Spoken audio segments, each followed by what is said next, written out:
নমস্কার, স্বাগত বন্ধুরা উত্তরণ ইউটিউব চ্যানেলে। আজকে বাংলা ব্যাকরণ সমাসের দ্বিতীয় পর্ব অর্থাৎ দ্বিতীয় ক্লাস। প্রত্যেকেই আপনারা জানেন যে ডাব্লিউবি গ্রাম পঞ্চায়েত যে পরীক্ষা হতে চলেছে সেখানে বাংলা ব্যাকরণ থেকে সমাস আসবে। এছাড়া প্রাইমারি টেট, আপার প্রাইমারি এবং সি টেট যেটা সেপ্টেম্বরে হবে, সেখানে যারা বাংলা ভাষা ল্যাঙ্গুয়েজ 1-এ নেবেন সেখানে সমাস আসে, কিছু টেক্সট থেকে প্রশ্ন তুলে দেয়। তাই আজকে সময় নষ্ট করে মূল বিষয়ে চলে যাব। প্রথম প্রশ্নটি কিন্তু খুবই গুরুত্বপূর্ণ। উপসর্গের সঙ্গে বিশেষ্য পদের যে সমাস, কি সমাস? নিত্য সমাস, তৎপুরুষ সমাস, উপপদ তৎপুরুষ সমাস, উপসর্গ তৎপুরুষ সমাস। উত্তর হবে উপসর্গ তৎপুরুষ সমাস, অপশন ঘ। বলে রাখি, আমরা জানি যে ব্যাস বাক্যে দুটি পদ থাকে। যে পদটি প্রথমে থাকে তাকে আমরা বলি পূর্বপদ, যে পদটি পরে থাকে তাকে আমরা বলি পরপদ। এখানে বলা হচ্ছে পূর্বপদটি সর্বদা উপসর্গ হবে। উপসর্গ সেটা সংস্কৃত উপসর্গ হতে পারে, সেটি বাংলা উপসর্গ হতে পারে, বা বিদেশি উপসর্গ হতে পারে। যেমন আমি একটা উদাহরণ দিয়ে বোঝাতে পারি, বি মাতা। এটাকে যখন ব্যাস বাক্য করবো কি পাবো? বি মাতা। তাহলে বিটা হয়ে গেল কি? উপসর্গ। মাতাটা হয়ে গেল কি? বিশেষ্য পদ। তাহলে বি মানে কি? বি মানে হচ্ছে বিরুদ্ধা মাতা, মায়ের মতো যে আচরণ করে না, যাকে আমরা স্টেপ মাতার বলি, সৎ মা বলি।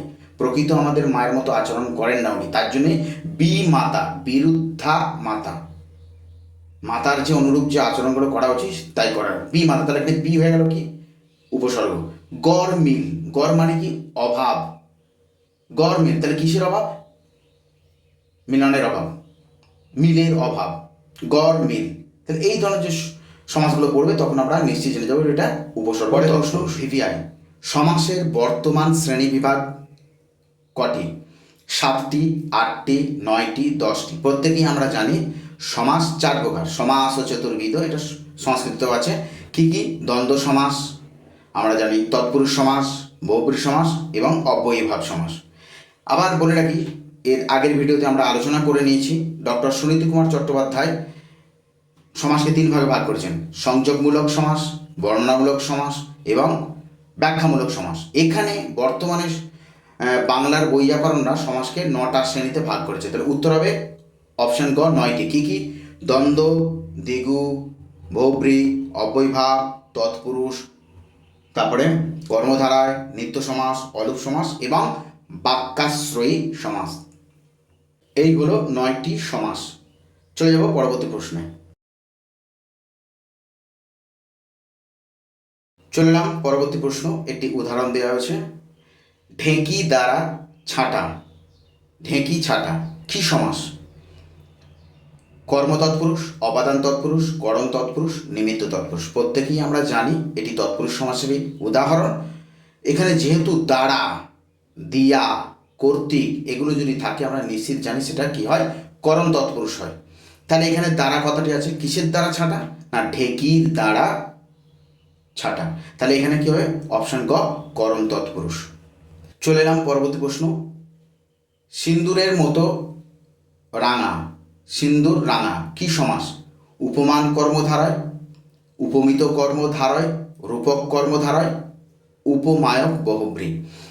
এখানে সিন্দুর এটি হচ্ছে, কিন্তু মনে রাখবেন এটি বিশেষ্য পদ, আর মাঝে মতো এটি হচ্ছে তুলনাবাচক একটি শব্দ, আর লাস্টে রাঙা হচ্ছে এটি বিশেষণ।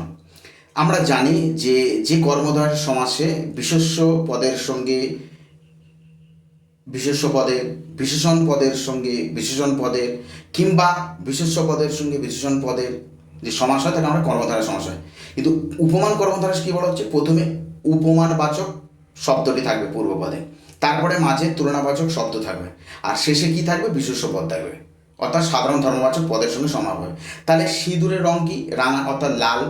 আর রাঙার তার মধ্যে কি বর্তমান থাকে? লাল রং বর্তমান থাকে।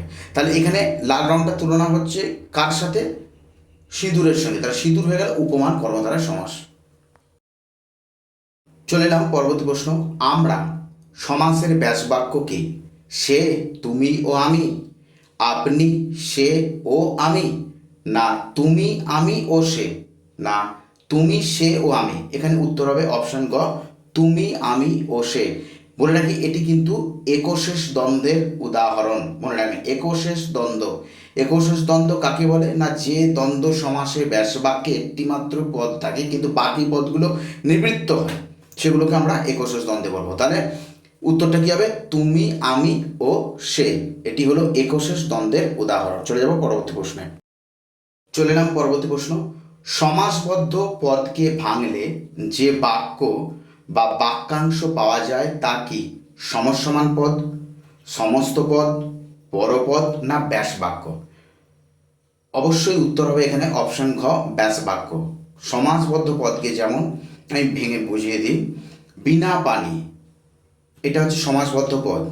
বিনা পানিতে আছে যার, এই যে এতগুলো পদকে ভেঙে বোঝানো হলো, এক একটা বাক্য পেলাম। বিনা পানিতে আছে যার, তিনি হচ্ছেন বিনা পানি, অর্থাৎ মা সরস্বতী। তাহলে এতগুলো বাক্য বা বাক্যাংশ পেলাম সমাসবদ্ধ পদকে ভেঙে, তাহলে তাকে আমরা কি বলি? ব্যাস বাক্য বা বিগ্রহ বাক্য। তাহলে এখানে উত্তর হবে অপশন ঘ, ব্যাস বাক্য বা বিগ্রহ বাক্য। চলে এলাম পরবর্তী প্রশ্ন। দিন দুঃখী সমাসের পূর্ব ও পরপদ কি পদ? এখানে দুটো পদ দেখতে পাচ্ছি আমরা, একটি হচ্ছে দিন আর একটা হচ্ছে দুঃখী। যে পদটি প্রথমে আছে সেটাকে আমরা বলবো পূর্বপদ, আর দুঃখীটা হচ্ছে পরে আছে বলে পরপদ। তাহলে কি এগুলো পদগুলো কি ধরনের পদ? বিশেষণ বিশেষণ, বিশেষ্য বিশেষ্য, সর্বনাম সর্বনাম না ক্রিয়া ক্রিয়া? অবশ্যই দিন আর দুঃখী দুটোই হচ্ছে বিশেষণ বিশেষণ পদ। আর বিশেষণ পদ কাকে বলে আমরা জানি? বিশেষ্য পদের দোষ, গুণ, সংখ্যা, পরিমাণ, অবস্থা বোঝালে তাকে আমরা বিশেষণ পদ বলি। তাহলে এখানে বিশেষ্য পদ উজ্জ্ব আছে, তাহলে বিশেষ্য পদের অবস্থাকে বোঝাচ্ছে। কি অবস্থা বর্তমানে তার? সে দরিদ্র, সে দিন, এই অবস্থাটা বোঝাচ্ছে। তাহলে এখানে কি হয়ে যাবে? পূর্বপদটিও বিশেষণ, পরপদটিও বিশেষণ। তাহলে বিশেষণ বিশেষণ, অপশন ক হবে সঠিক উত্তর। চলে এলাম পরবর্তী প্রশ্ন। সংখ্যাবাচক বহুব্রী কোনটি? উদাহরণটি জানতে চেয়েছে। দশচক্র, ত্রিনয়নী, ত্রিফলা, শতদলী। এখানে দশ চক্র মানে হচ্ছে 10টি চক্রের সমাহার বা সমষ্টি। তাহলে আমরা জানি যে সমাসে ব্যাস বাক্যে সমাহার বা সমষ্টি বোঝায়, সেটা আমরা জানি সমাহার দ্বিগু। তারপরে ত্রিফলা, 3টি ফলের সমাহার ত্রিফলা, তাহলে এটাও দ্বিগু, সমাহার দ্বিগু।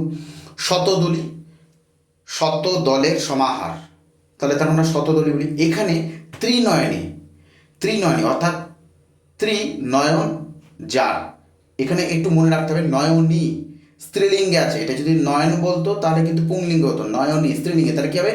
ত্রিনয়ন যার, ব্যাকেটে স্ত্রীলিঙ্গ। তাহলে এটাই হলো সংখ্যাবাচক বহুব্রী। চলে যাচ্ছি পরবর্তী প্রশ্ন। চলে এলাম পরবর্তী প্রশ্ন। কোনটি বতিহার বহুব্রী সমাস? হাঁটাহাঁটি, তাড়াতাড়ি, চুলোচুলি, বাড়াবাড়ি। এখানে উত্তর হবে চুলোচুলি। বতিহার বহুব্রী কাকে বলেছে? না, যে বহুব্রী সমাসে একটি পদের পুনরুক্তি হয়, মানে আবার রিপিট হয়, এবং উভয় পদই কিন্তু একই ক্রিয়াতে নিযুক্ত হয়। তাহলে এখানে চুলোচুলি মানে হচ্ছে চুলে চুলে যে যুদ্ধ। ছোটোবেলায় আমরা যখন স্কুলে যেতাম, আমার বন্ধু যদি আমার মাথার চুল টেনে ধরতো, আমিও প্রত্যুত্তরে তার মাথার চুল টেনে ধরতাম। তাহলে চুলে চুলে যে যুদ্ধ হয়, তাহলে এই চুলটার কী হলো? পুনরুক্তি হলো, এবং একই ক্রিয়া, আমিও তার চুল ধরে টানছি, সেও আমার চুল ধরে টানছে, একই ক্রিয়াতে আমরা নিযুক্ত আছি। অনুরূপভাবে হাসাহাসি, হ্যাঁ, লাঠালাঠি, এই ধরনের উদাহরণগুলো। তাহলে এখানে উত্তর হবে অপশন গ, চুলোচুলি। ঠাকুর ঠুকুর কি দ্বন্দ্ব? প্রতিরূপ, অনুকার, বিকার, সহচর। এখানে উত্তর হবে বিকার। এটি হচ্ছে বিকার দ্বন্দ্বের উদাহরণ। আমরা দ্বন্দ্ব সমাস অনেকগুলো জানি। সমার্থক দ্বন্দ্ব, যেমন হচ্ছে হাট বাজার, একই জাতীয় শব্দগুলো। হাটও যা বলতে বোঝায়, বাজার বলতেও তাই বোঝায়। হ্যাঁ, আবার বিপরীতার্থক দ্বন্দ্ব যেমন বলছি, দিন রাত, দিন আর রাত কিন্তু এক নয়। দিনেতে সূর্যের উদয় হয়, রাতেতে সূর্যের অস্ত হয়, রাতেতে সূর্যকে দেখতে পাওয়া যায় না। তাহলে দিন রাত এগুলো বিপরীত। হ্যাঁ, সুখ দুঃখ বিপরীত। আর এখানে হচ্ছে ঠাকুর ঠুকুর, এটা বিকার। এই ঠাকুর থেকে ঠুকুর এটি বিকৃত হচ্ছে শব্দটি, তাই জন্য বিকার দ্বন্দ্ব। যে সমাসে সমস্যমান পদের দ্বারা লক্ষিত অন্য কোনো অর্থ প্রকাশিত হয় তাকে কি সমাস বলে? বহুব্রী, অলোপ, তৎপুরুষ, কর্মধারয়। প্রত্যেকেই জানি অন্য পদার্থ প্রধান বহুব্রী। যে সমাসে অন্য পদের অর্থ প্রধান পায় তাকে আমরা বহুব্রী সমাস বলি। যেমন বিনা পানিতে আছে যা, অর্থাৎ বিনা যে মহিলার হাতে থাকে তাকে আমরা বিনা পানি। আবার এখানে অর্থটা কী হয়ে যাচ্ছে? বিনা পানি বলতে মা সরস্বতীকে বোঝায়। যে কোনো নারীর হাতেই বীণা থাকতে পারে, কিন্তু তাকে সরস্বতী বলতে পারে না। বীণা এখানে পার্টিকুলার আমরা মা সরস্বতীর হাতেই দেখতে পাই বলে তাই বীণা পাণি কথাটা বলেছে। বীণা পাণি মানেই হচ্ছে কি মা সরস্বতীর কথাটা আমাদের মনে পড়ে, তাহলে অন্য অর্থ প্রকাশ পাচ্ছে। অতএব এখানে উত্তর হবে অপশন ক, বহুব্রী। কাপড় চোপড় কি দ্বন্দ্ব? সহচর, অনুচর, বিকার, অনুকার। বলে রাখি, কাপড় বলতে আমরা সাধারণত বুঝি মহিলাদের পরিধেয় এক প্রকার বস্ত্র, আর চোপড় এটি শব্দ হলেও কোনো স্বাধীন অর্থ প্রকাশ করছে না। এই চোপড় কিন্তু কাপড় কি অনুসরণ করছে এবং কাপড়েরই একটি অনুষঙ্গ শব্দ, সেই জন্য একে আমরা বলতে পারি কাপড় চোপড় হচ্ছে অনুচর দ্বন্দ্ব। নীল যে উৎপল কি সমাস? নীল একটি বিশেষণ পদ আর উৎপল হচ্ছে বিশেষ্য পদ। উৎপল মানে পদ্মকে বোঝায়, অর্থাৎ নীল পদ্ম। আমরা জানি কর্মধারয় সমাস সাধারণত বিশেষ্য পদের সঙ্গে বিশেষ্য পদের হয়, বিশেষণ পদের সঙ্গে বিশেষণ পদের হয়, কিংবা বিশেষ্য বিশেষণের সঙ্গে হয়, কিংবা বিশেষণ বিশেষ্য পদের সঙ্গে হয়। তাহলে এটা বলার অবকাশ রাখে না, এটি কর্মধারয় সমাসের উদাহরণ। নীল যে পদ্ম, হ্যাঁ, তাহলে নীলোৎপল এটা হচ্ছে কর্মধারয় সমাসের উদাহরণ। অপশন ক, কর্মধারয়। চলে এলাম পরবর্তী প্রশ্ন। তৎপুরুষ সমাসে পূর্বপদের কি লোপ পায়? অনুসর্গ, বিভক্তি, নির্দেশক, প্রত্যয়। তৎপুরুষ সমাসে পূর্বপদে বিভক্তির লোপ হয়। যেমন উদাহরণ দিয়ে বোঝায়, কলা বেচা, এটা সমাসবদ্ধ পদ। যখন ব্যাস বাক্য করি কি হয়? কলাকে বেচা, কাকে বেচা? কলাকে বেচা। তাহলে কে, এই বিভক্তিটা আমাদের লোপ হয়ে যাচ্ছে সমাসবদ্ধ পদে, তাহলে এখানে কি হচ্ছে? বিভক্তির লোপ। গাছ পাকা, গাছে পাকা, যখন আমরা সমাসবদ্ধ করি গাছ পাকা হয়ে যায়, ব্যাস বাক্য করলে গাছে পাকা, এই বিভক্তিটা লোপ হয়ে যাচ্ছে, তাহলে বিভক্তির লোপ হয়।